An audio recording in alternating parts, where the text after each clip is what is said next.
Okay, I'm here with Dr. Roger Pearman, the most eminent personality psychologist who's existed essentially since Carl Jung.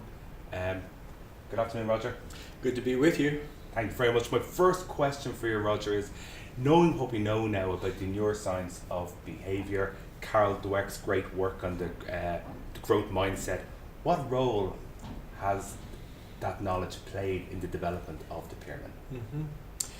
There are a couple of layers to your question that I think it's really important to explore. For example, there's a neuroscientist at UCLA who has been very attentive to mapping cortical activity, for example, as it relates to some of Jung's propositions about psychological type.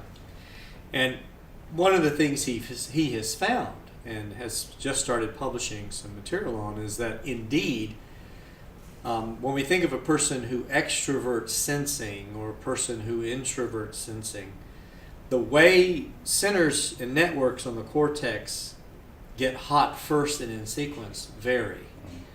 Jung said that his languaging was an intent to make simple something that was really complex. And so what I believe we're seeing is, and what the other piece to this that I think is incredibly fascinating, is that when people are asked to describe the kinds of things they're aware of and that they do, and the sequence with which they do, this is self-report, it maps exceedingly close to what the neuromapping shows in fact goes on.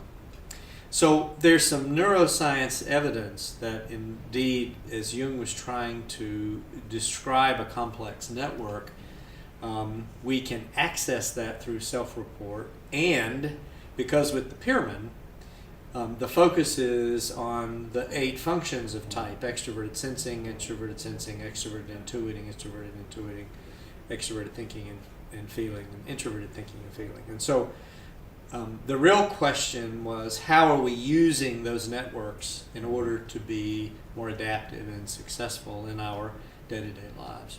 So the neuroscience piece, that's one aspect of it that connects with the Pearman. The other is, and I think this is a great insight over the last decade, and it is really on the malleability of neurological processes, that indeed we do get into patterns, we do get into ways in which we try to do things, which in a sense become our efficient way of responding to everyday challenges.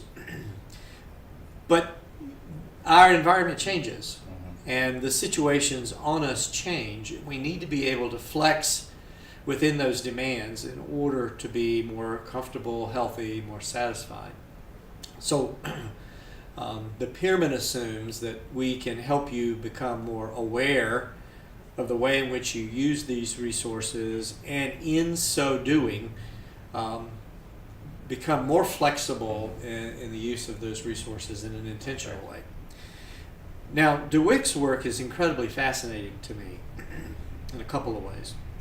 Not only in my work as a coach and a facilitator with executives, can you almost immediately see the kind of difference in mindset between the growth mindset and fixed mindset. The fixed mindset being very feedback averse, being very certain that they are going to prove their capabilities, as opposed to leverage capabilities to meet a challenge, which is evident in the growth mindset.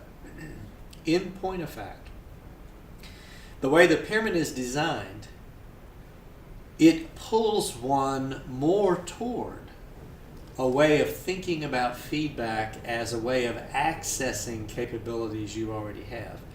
A person is less likely to reject feedback if the feedback affirms there are resources that you could utilize in a more productive way. And by the way, there are ways you can do that. You can choose to do that. Yeah. So I do think Dweck is right on about this profound mindset lens that impacts the way a person receives feedback and the way a person uses information. And in my mind's eye, in the creation of the Pearman, the whole structure of it and the way the report's generated, it's intended to pull a person toward the idea that you can learn to use your natural resources to problem solve in a more interactive way, dynamic way. You can elevate your flexibility, and a fixed mindset doesn't have much flexibility. An open growth mindset does. And the part 2 of the Pearman really taps into what are the behavioral dynamics that play into being more flexible. So within that sort of narrow framing of the big issues you've raised, I would just summarize to say the neurological evidence of both networks that get used on the cortex in predictive ways reflects the patterns that the Pearman is attempting to access.